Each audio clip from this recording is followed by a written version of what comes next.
여러분에게 주시는 하나님 말씀입니다. 누가복음 24장 36절에서 43절 말씀으로 부활을 통해 주신 놀라운 은혜, 이런 제목으로 말씀 선포하겠습니다. 오늘도 오직 예수님입니다. 정말 부활은 우리의 삶을 새롭게 합니다. 십자가 신앙과 이 부활 신앙은 신앙생활의 핵심 기둥임을 말씀드렸지요. 씨앗을 땅에 심으면 자라납니다. 싹이 나고 꽃이 피고 또 열매를 맺습니다. 이처럼 우리는 죽음으로 끝나지 않고 다시 사는 은혜가 있습니다. 바로 이것이 부활의 은혜입니다. 십자가의 죽음을 이기시고 부활의 첫 열매가 되신 예수님께서는 요한복음 11장 24절 25절에서 이렇게 말씀하셨죠. 나는 부활이요 생명이니 나를 믿는 자는 죽어도 살겠고 무릇 살아서 나를 믿는 자는 영원히 죽지 않는다고 말씀하시면서 끝에 이렇게 말씀하셨어요. 이것을 네가 믿느냐? 그렇습니다. 여러분은 부활의 은혜로 다시 살고 영원히 사는 것을 믿으시지요? 기독교는 십자가와 부활을 빼놓고는 얘기할 수가 없습니다. 예수님의 부활이 없었다면 우리의 믿음은 헛것이고 우리의 수고와 헌신은 헛것이고 여전히 죄 가운데 있을 것입니다. 그래서 성경의 표현대로 우리는 가장 불쌍한 사람일 것입니다. 그러나 예수님이 부활하심으로 약속하신 대로 부활하셨고 우리에게 부활의 은혜가 있으므로 우리의 믿음도 헛되지 않고 우리의 수고와 헌신도 헛되지 않고 약속된 놀라운 승리와 영광이 주어집니다. 예수님이 부활하심으로 나타난 일들이 참 많이 있습니다만은 몇 가지 현상들을 보면 그 당시에는 구약의 안식일이 금요일 저녁부터 토요일 해지는 시간까지였습니다. 그런데 예수님의 부활로 인해서 부활 이 아침에 바로 이 주일로 바뀐 거예요. 주일에 초대교회 때부터 예배드리기 시작했습니다. 예수님이 부활하심으로 무덤은 비어있고 여인들을 비롯한 수많은 사람들이 부활의 주님을 직접 목격하고 만나는 체험을 했습니다.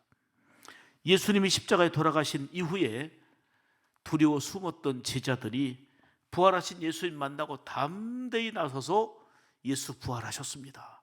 예수 믿어야 산다고 복음을 전한 것이죠. 부활을 체험한 제자들은 순교하기까지 생명 걸고 복음 전해서 오늘 우리에게까지 그 복음이 이어진 것입니다. 무엇보다도 하나님의 말씀인 성경이 예수님의 부활을 생생하게 증거하고 있습니다. 다른 종교는 교주의 큰 무덤을 자랑합니다. 아주 기념비적인 거대한 동상을 자랑합니다. 그러나 예수님의 무덤은 있었지만 비어 있습니다. 빈 무덤입니다. 왜요? 다시 살아나셨기 때문입니다. 예수님의 부활은 우리에게 절대적인 소망과 그리고 영원한 생명을 우리에게 주셨습니다. 그러므로 우리가 부활 신앙으로 산다는 게 얼마나 중요한지, 부활 신앙으로 살면서 주어진 내 삶의 환경과 또 여건 속에서 승리하며 살아가야 될 줄로 믿습니다. 오늘 본문은 예수님이 부활하심으로 우리에게 주신 놀라운 은혜에 대해서 말씀하는 내용인데, 오늘도 본문을 통해서 세 가지로 부활의 주님이 우리에게 주신 선물, 부활의 주님이 우리에게 주신 놀라운 은혜, 이 세 가지를 말씀드리겠습니다. 첫째로 부활을 통해 주신 주님의 놀라운 은혜는, 따라서 합시다. 두려움을 이기는 평강의 은혜. 아멘. 36절 보시겠습니다. 이 말을 할 때에 예수께서 친히 그들 가운데 서서 이르시되 너희에게 뭐가 있을지어다? 지금 두려움과 걱정으로 가득 차 있는, 실망과 좌절 속에 잠겨 있는 제자들에게 부활의 주님이 나타나셔서 너희에게 평강이 있을지어다. 이 평강은 두려움을 몰아내는 힘이었어요. 부활의 주님이 주신 그 평강, 이 평강을 힘입게 된 것입니다. 예수님을 따르던 제자들이 예수님이 십자가에 달려 돌아가시자 끝나버렸다. 모든 게 다 끝이구나 생각하고 두려움 속에 숨어 있었던 겁니다. 그런데 부활하신 주님이 그 숨어 지내고 있는 두려움 속에 있는 제자들을 친히 찾아오셨어요. 부활의 주님을 만난 그들은 두려움은 사라졌고 기쁨과 평강이 임한 줄 믿으시기 바랍니다. 그렇습니다. 부활의 주님이 주시는 놀라운 선물은 평강입니다. 요한복음 20장 19절에도 말씀합니다. 이날 곧 안식 후 첫날 저녁 때에 제자들이 유대인들을 두려워하며 모인 곳에 문을 닫았더니, 두려우니까 문을 닫고 있었죠. 예수께서 오사 가운데 서서 이르시되 너희에게 평강이 있을지어다. 부활의 주님이 주신 놀라운 은혜가 많이 있지만 첫 번째 주신 게 바로 평강이에요. 요한복음 14장 27절에도 말씀하기를 같이 읽죠. 평안을 너희에게 끼쳐노니 곧 나의 평안을 너희에게 주노라. 내가 너희에게 주는 것은 세상이 주는 것과 같지 아니하니라. 아멘. 주님이 우리에게 평안을 주시는데요, 우리가 세상에서 찾고 아무리 찾아도 주님 주시는 그런 평안을 찾을 수가 없는 거예요. 세상이 주는 평안과 다르다는 것입니다. 요한복음 16장 33절에도 이것을 너희에게 이르는 것은 너희로 내 안에서 평안을 누리게 하려 함이라. 아멘. 사랑하는 여러분, 우리가 참 복잡한 시대를 살고 있지만 뚜렷하고 확실한 부활신앙으로 살면서 주님 주시는 평강의 은혜를 힘입으시기를 주님의 이름으로 축복합니다. 이 평강이라는 단어가 에이레네, 헬라어로, 그리고 히브리 말로 샬롬이에요. 하나님이 주시는 절대적인 평화, 하나님 주시는 절대적인 평안을 말하는 것입니다. 골로새서 3장 15절에도 보면 그리스도의 평강이 너희 마음을 주장하게 하라. 보세요. 우리가 복잡한 세상을 살지만 부활의 주님이 우리에게 평강을 주시고 주님이 주신 그 평강이 우리의 마음으로 가득 차면 그게 승리하는 거예요. 그게 복된 삶인 거예요. 우리 인생이 복잡합니까? 왜 괴롭습니까? 평강이 사라졌기 때문에. 부활의 주님이 주신 그 평강의 은혜가 우리 안에 없으면 복잡한 거예요. 괴로운 거예요. 눌리는 거예요. 힘든 거예요. 두려움 속에 있는 거예요. 그런데 부활의 주님께서 우리에게 평강을 주셨는데 오늘 말씀에 그리스도의 평강이 너희의 마음을 주장하도록 하라.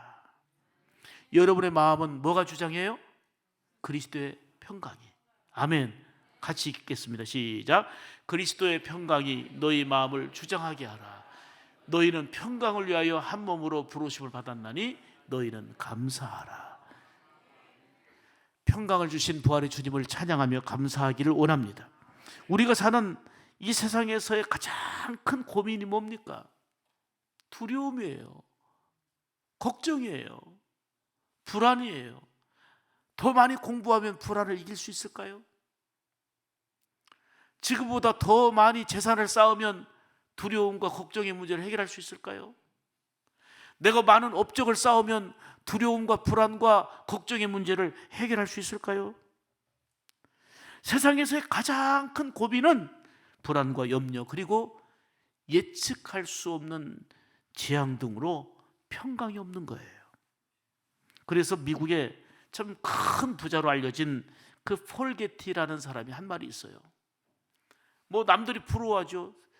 미국에서도 큰 부자니까 얼마나 상상할 수 없을 만큼 많이 갖고 있는 사람입니다. 그렇지만 그런 말하기를, 나에게 5분만 평강을 주는 사람이 있다면 내 재산 절반이라도 내놓겠다. 돈은 그렇게 많이 가지고 있었지만 절대적인 평강은 없었던 거예요. 세상에서는 아무리 찾고 노력해도 바로 이런 평강은 얻을 수가 없는 겁니다. 그런데 부활하신 주님이 우리에게 주신 은혜, 우리에게 주신 선물이 바로 평강이니 너희는 감사하는 자가 되라, 그런 거예요. 아멘입니까? 여러분의 심령을 그리스도의 평강이 주장할 수 있기를 축복합니다. 사람을 불안하게 하는 게 뭐예요? 그게 죄예요. 자꾸 죄 짓고 죄 짓는 행동을 하면 불안하게 돼 있습니다. 죄는 무엇보다도 영혼을 갉아먹고 영혼을 죽이는 독이에요. 사람이 독을 먹으면 죽는 것처럼 죄는 영혼의 독이 되어서 마음의 평강을 빼앗고 마음의 평화를 잃어버리게 만들고 영혼을 죽이는 거예요. 그래서 죄 문제를 반드시 해결해야 되는데, 지금보다 돈 많이 번다고, 명예를 더 얻는다고, 출세한다고, 지식을 쌓는다고, 남다른 성공을 한다고 죄 문제가 해결되는 것도 아니고 평강을 얻는 것도 아닙니다. 사랑하는 여러분, 우리 죄를 해결해 주신 분은 예수 그리스도시고, 죄악 가운데 불안과 두려움 속에 사는 우리에게 부활의 주님이 주신 선물이 바로 평강이에요. 그러니 주님만 생각하면 감사하고, 주님만 생각하면 세상의 모든 것들을 이길 힘이 되는 줄 믿습니다. 그리스도의 평강이 나의 생각과 우리의 마음을 주장하도록 해야 되는 거예요. 그럴 때 지금 현재 감사함이 넘치고, 지금 현재 기쁨이 넘치고, 지금 현재 마음 깊은 곳에서 우러나는 찬송의 샘물이 흘러 넘치게 될 줄로 믿습니다. 나 어느 곳에 있든지 늘 마음이 편하다. 주 예수 주신 평안은 늘 충만하도다. 나의 마음속이 늘 평안해. 나의 마음속이 늘 평안해. 악한 죄 파도가 많으나 마음이 늘 평안해. 할렐루야. 내가 어느 곳에 있든지 내 마음이 평안하다는 고백이에요. 내 삶 속에는 악한 죄 파도가 출렁거리고 있지만 그럼에도 불구하고 평안한 것은 그리스도의 평강이 우리의 마음과 생각과 삶을 주장하시기 때문인 거예요. 그러나 그리스도의 평강이 나를 주장하지 않으면 악한 죄 파도의 물결에 휩쓸려서 참 복잡하고 눌리고 힘들고 괴로운 세상, 주님을 찾고 의지하지만 찰나 순간적인 기쁨일 뿐 평강을 잃어버리는 거예요. 사랑하는 여러분, 두려움 속에 문을 꼭꼭 걸어 잠그고 있었던 제자들에게 나타나셔서 부활의 주님이 주신 선물이 평강이듯이 두려움과 불안과 걱정과 염려 속에 헤매이고 살아가는 우리에게 주신 부활의 주님의 선물은 평강인데, 이 평강의 은혜가 여러분에게 가득 차 넘치기를 축복합니다. 그리스도의 평강이 여러분의 마음을, 여러분의 삶을 주장하시기를 축복합니다. 부활의 은총을 경험한 사람들은 평강의 은혜를 힘입으니까 어떤 변화가 일어나느냐? 용서로, 용납으로, 그리고 관용의 삶으로 변화가 일어났습니다. 부활의 주님이 주신 놀라운 은총, 첫 번째는 평강입니다. 이 평강이 우리 샘물 가족들에게 크게 임하기를 주의 이름으로 축복합니다. 두 번째로, 부활을 통해서 주신 놀라운 은혜는, 따라서 합시다, 확신하는 믿음의 은혜. 여러분, 믿음이 생명이고 믿음의 보배인데 상황에 따라 믿음이 흔들린단 말이에요. 믿음이 약하여서, 믿음이 약한 자들은 왜 의심하느냐? 믿음이 약하면 주님께 실망이 되고 책망받는 요소가 되는 거예요. 그런데 믿음이 크면 내 믿음이 크도다 기뻐하시며 주님이 감동하세요. 그런데 믿음이 흔들리고 약화되는데, 부활의 주님이 주신 놀라운 선물은 흔들리지 않는 믿음, 확고한 믿음인 줄 믿습니다. 39절로 43절 오늘 본문의 내용인데요, 같이 천천히 읽겠습니다. 내 손과 발을 보고 나인 줄 알라. 또 나를 만져보라. 영은 살과 뼈가 없으되 너희 보는 바와 같이 나는 있느니라. 이 말씀을 하시고 손과 발을 보이시니 그들이 너무 기쁨으로 아직도 믿지 못하고 놀랍게 여길 때에 이르시되 여기 무슨 먹을 것이 있느냐 하시니 이에 구운 생선 한 토막을 드리니 받으사 그 앞에서 잡수시더라. 아멘. 부활의 주님을 만난 제자들은요, 의심했던 게 안개처럼, 안개 거치듯 다 사라졌어요. 부활의 주님이 주신 선물은 확실한 믿음. 확실한 믿음. 이제 누가 나를 죽여도 예수를 부인하지 않는, 그래서 순교까지 하는 거예요. 옛날에 순교가 어디 있어요? 그냥 문 걸어 잠그고 숨어 있는데. 그런데 부활의 주님이 주신 놀라운 은혜는 누가 뭐래도 흔들리지 않는, 어떤 일이 있어도 넘어지지 않는 확신의 믿음인 거예요. 주님은 제자들에게 손과 발을 보이셨고 구운 생선도 받아서 잡수셨습니다. 제자들은 예수님의 부활의 역사를 직접 체험하면서 의심하던 불신하던 게 다 사라지고 확신하는 믿음의 은혜를 힘입게 된 것입니다.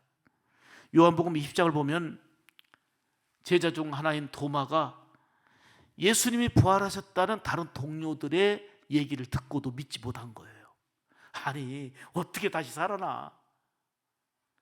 주님이 부활하신다고 말씀하셨지만 믿지도 않았고, 부활의 주님을 목격하고 체험한 동료 제자들이 얘기하는데도 불구하고 아이고 어떻게 죽은 사람이 살아나? 말도 안 되는 소리 말아라. 내가 직접 보기 전에는 믿지 못하겠다. 예수님이 십자가에 못 박혔는데, 그리고 옆구리에 창에 찔렸는데 내가 그거 눈으로 보고 만져봐야 되겠다. 그러지 않고는 못 믿어. 어떻게 죽은 사람이 살아나냐고. 그런데 8일 후에 그렇게 의심하던 도마에게 부활의 주님이 나타나셨어요. 그러면서 도마에게 말씀합니다. 도마야, 손을 내밀어서 내 손에 못자국을 만져봐라. 내 옆구리에 창자국을 만져봐라.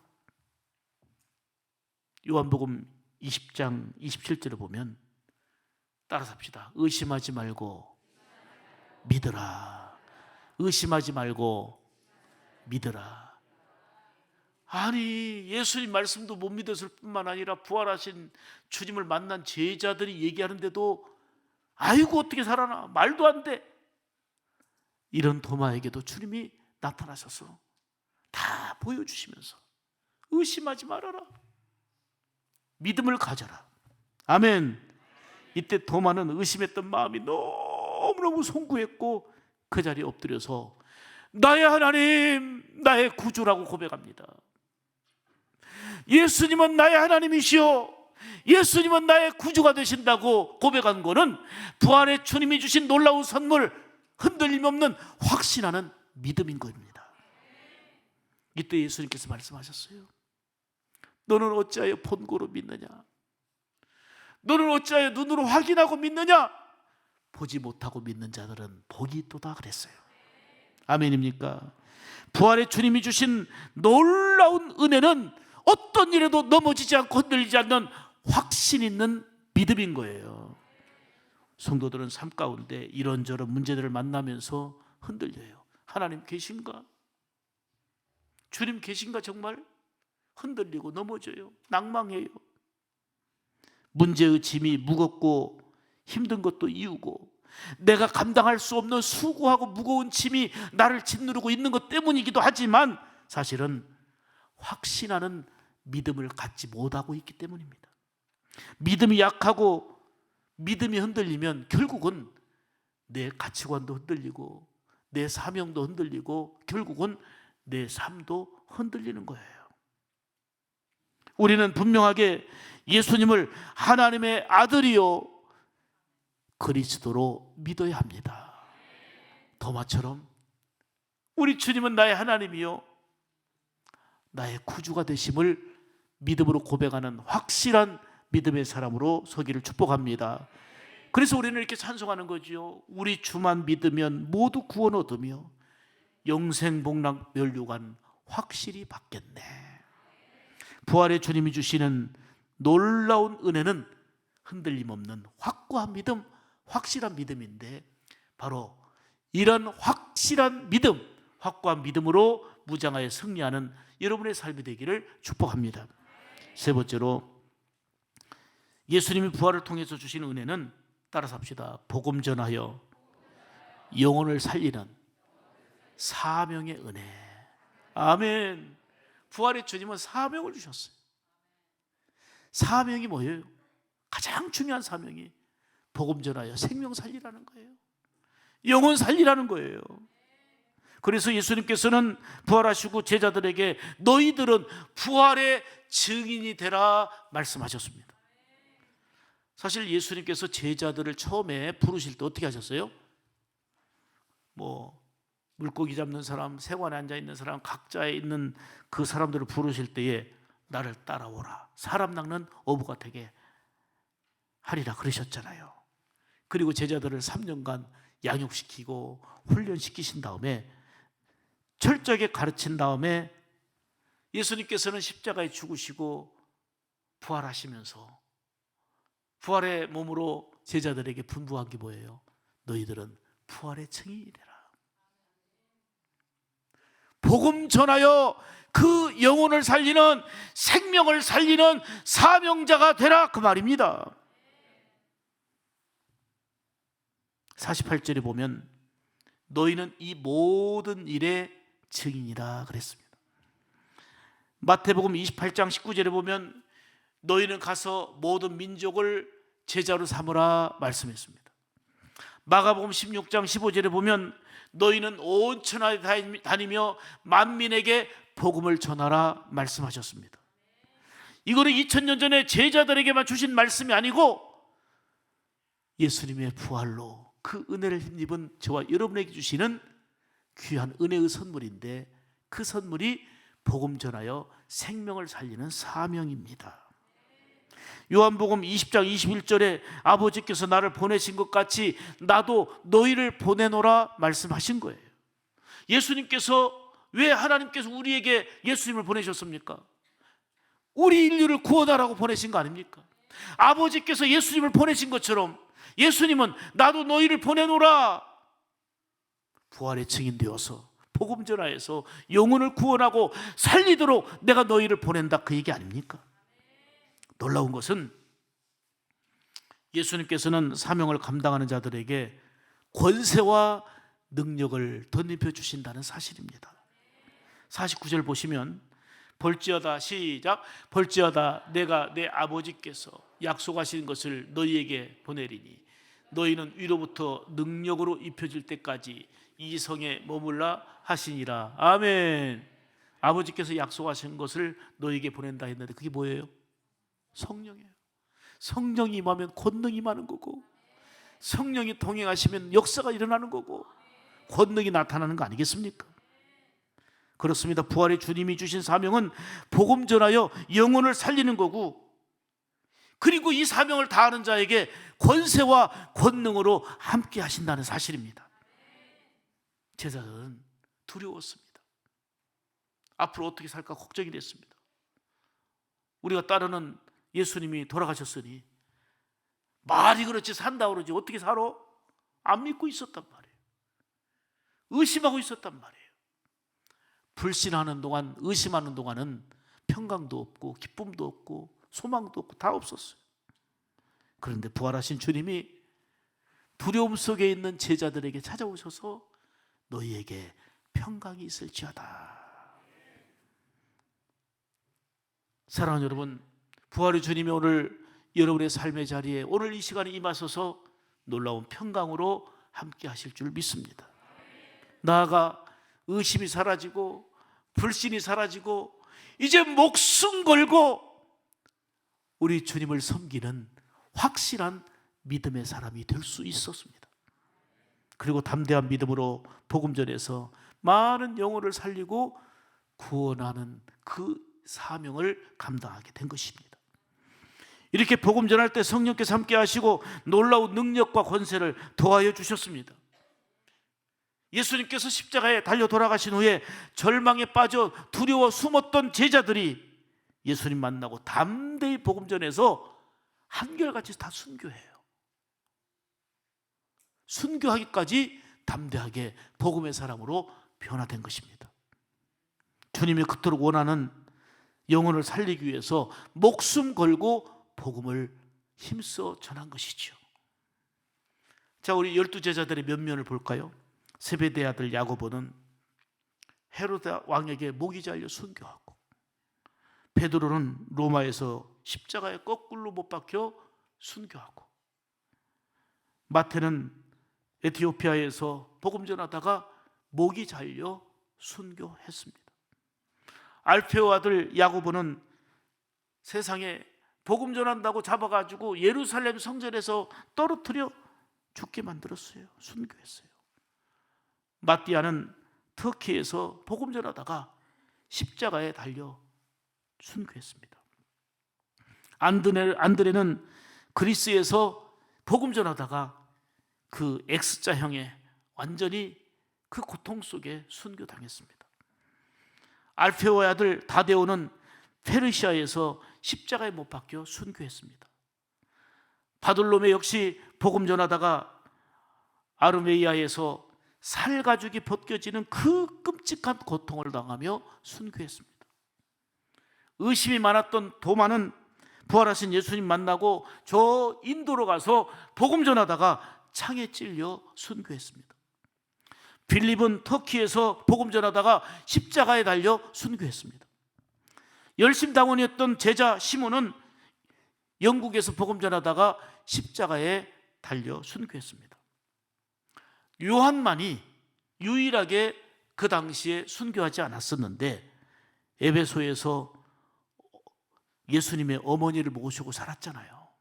내 사랑하는 제자 요한아. 그래서 예수님의 어머니 모시고 살다가 전도하는 삶을 살았는데 세상에 끓는 기름 가마에 던져졌는데 기적적으로 살아났어요. 결국은 밤모섬에 유배당해가지고 거기에서 결국은 돌아가셨으니까 순교라고 얘기하지 않는다면 유일하게 순교하지 않은 제자일 수 있는데 예수님을 따르는 제자들이 두려움과 문을 걸어 잠그고 불안 속에 살던 그들이 부활하신 예수님 만나고 담대하게 현장으로 나가서 곳곳에서 복음 전하다가 한결같이 순교한 거예요.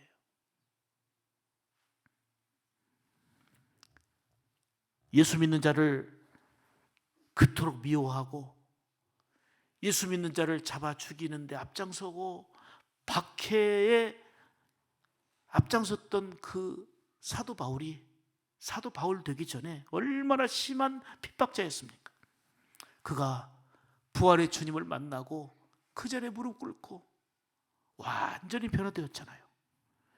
복음 전하며 고난과 박해를 오히려 받게 되었고 그리고 전도하다가 로마에서 바울 역시 순교했습니다. 바울의 고백을 보십시오. 사도행전 20장 24절에 같이 보시죠. 시작. 내가 달려갈 길과 주 예수께 받은 사명 곧 하나님의 은혜의 복음을 증언하는 일을 마치려 하면은 나의 생명조차 조금도 귀한 것으로 여기지 아니하노라. 아멘. 생명 다해 복음 전한 것입니다. 이렇게 부활의 주님을 만난 사람은 확실하게 부활 신앙을 가진 사람은 놀라웠게 변화되었고 어떤 변화예요? 두려움과 불안과 걱정 속에 살던 자들이 부활의 주님이 주시는 평강의 은혜를 누렸습니다. 의심하고 불신하던 그 모든 안개들이 다 거쳐지고 예수님을 나의 구주로 그리스도로 확실하게 믿는 확신 있는 믿음의 사람들이 된 것이죠. 나아가서 목숨 걸고 복음 전하여 생명을 살리는 영혼을 건지는 사명의 선물을 받은 대로 사명을 다했던 겁니다. 오늘 여러분들이 영상을 보셨던 짐 엘리엇, 참 엘리트 청년들이에요. 5명의 청년들. 그들이 에콰도르 와다니족을 전도하고 복음 전하겠다고 바로 그 나라로 들어간 거 아닙니까? 그런데 아무 연락도 없고 소식이 없는 거예요. 복음 전하고 보고가 오고 해야 되는데 얼마 지나지 않아서 소식이 없어서 선교 본부에서는 이제는 현지로 사람들을 파견했어요. 봤더니 5명이 시체로 돼 있는 거예요. 와다니족 사람들에게 죽은 거예요. 그런데 그 손에는 총이 들려져 있었는데도 총을 얼마든지 쏘고 내 방어할 수 있었는데도 불구하고 그들에게 총을 쏘지 않고 창에 찔려 순교했습니다. 순교 전에 엘리야 선교사는 어린 아들과 대화하는 장면을 영상으로 보셨죠? 아빠, 와다니족이 공격하면 아빠는 방어하기 위해서 그들의 공격을 막기 위해서 총을 쏘실 건가요? 이때 아빠가 말합니다. 아들아, 우리는 천국에 들어갈 준비가 되어 있지만 그들은 천국에 들어갈 준비가 되어 있지 않기 때문에 총을 쏠 수가 없단다. 그러니까 어린 아들이 말하죠. 아빠, 그러면 한 가지만 약속해 주세요. 무슨 약속을? 만약 위험한 순간이 임하게 되면 그 사람들에게 나는 당신의 친구입니다, 당신의 진실한 친구입니다 라고 꼭 말해주세요. 짐 엘리엇은 마지막 죽어가는 순간에 창으로 찌르는 그들을 향해서 어린 아들이 얘기했던 것처럼 나는 당신의 진실한 친구입니다, 나는 당신의 진실한 친구입니다 라고 얘기했어요. 이 5명의 젊은 비전 있는 청년들이 이렇게 무참하게 죽은 소식을 한 신문에서 이런 기사로 냈습니다. 도대체 이 귀한 청년들이 무슨 낭비인가? 이때 짐 엘리엇 선교사의 아내는 인터뷰에서 낭비라니요, 우리 남편은 전도하다가 죽는 그 순교의 꿈을 이룬 것입니다라고 그렇게 대답을 했습니다. 더 놀라운 것은 순교한 그 5명의 선교사의 아내들이 어린 아이들을 품에 안고 남편이 죽은 그 나라로 다 들어간 거예요. 어린 아이들을 품에 안고 5명의 아내들이 남편을 죽인 그 원수 같은 바로 그 현장에 들어가서 그들을 섬기면서 그들에게 복음을 전했습니다. 어느 날 와다니족 추장이 물었습니다. 당신들은 도대체 누구인데 이렇게 와서 헌신하고 이렇게 선교하고 이렇게 돕고 있습니까? 그랬더니 우리는 5년 전에 당신들이 죽인 그 남자들의 아내입니다. 그러나 우리가 여기까지 다시 오게 된 것은 하나님의 사랑 때문입니다. 바로 예수님 사랑 때문이라고 얘기했습니다. 추장부터 감동과 그리고 감격이 임했습니다. 놀라운 것은 이런 헌신과 희생의 수고로 복음을 전하는 가운데 그 와다니족 모두가 예수 믿게 되는 기적이 일어난 거예요. 거기에다가 짐 엘리엇 선교사를 창으로 찔러 죽였던 그 청년이 예수 믿고 정말 회개하고 목사가 되어서 와다니족을 섬기는 목회를 하게 된 거예요. 이런 기적 같은 드라마, 어찌 그 5명의 엘리트 청년들이 그 위험한 복음의 현장으로 가겠습니까? 예수 부활 신앙이 없으면 할 수가 없는 일이에요. 그리고 5년 후에 남편을 죽인 그 원수들이 있는 그곳에 어린 아이들까지 데리고 그 부인들이 들어가서 복음 전하며 섬길 수 있겠습니까? 하나님의 사랑 때문이고 예수님의 부활 신앙이 확고하기 때문에 가능한 거 아니겠습니까? 사랑하는 여러분, 부활의 주님이 주신 선물은 놀라운 평강입니다. 그리고 어떤 일에도 넘어지지 않고 어떤 일에도 흔들리지 않는 확고한 믿음입니다. 왜 믿음이 흔들립니까? 왜 믿음이 왔다 갔다 합니까? 아직 부활 신앙이 없기 때문이에요. 부활의 주님을 깊이 만나지 못했을 때에 제자였던 도마도 의심했잖아요. 무슨 어떻게 죽었다 살아날 수 있느냐고 믿질 않아요. 그러나 예수님께서 친히 나타나셔서 자 만져봐라. 만졌습니까? 너무 부끄러운 거예요. 죄송한 거예요. 주님 말씀하셨어요. 나의 주 나의 하나님으로 고백하는 도마에게 네가 어찌하여 보아야 믿느냐? 보지 못하고 믿는 자들은 복이 있도다. 의심하지 말고 믿는 자가 되라. 아멘. 부활의 주님이 주신 놀라운 선물은 어떤 일에도 요동함이 없는 확고부동한 믿음입니다. 더 나아가 부활의 주님이 주신 은혜는 그 소중한 천하하고도 바꿀 수 없는 소중한 영혼을 구원하고 건지고 살리라는 사명을 주신 거예요. 제자들은 그래서 목숨 걸고 이 거룩한 사명 다하여 순교까지 한 거 아닙니까? 가장 행복한 사람이 누구입니까? 사명 있는 자입니다. 사명 중에 가장 귀한 사명은 부활의 주님을 전하여 영혼을 살리는 일인 줄 믿습니다.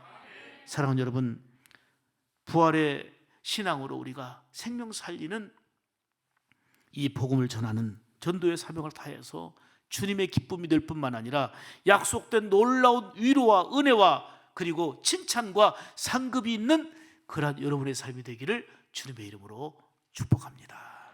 기도하겠습니다.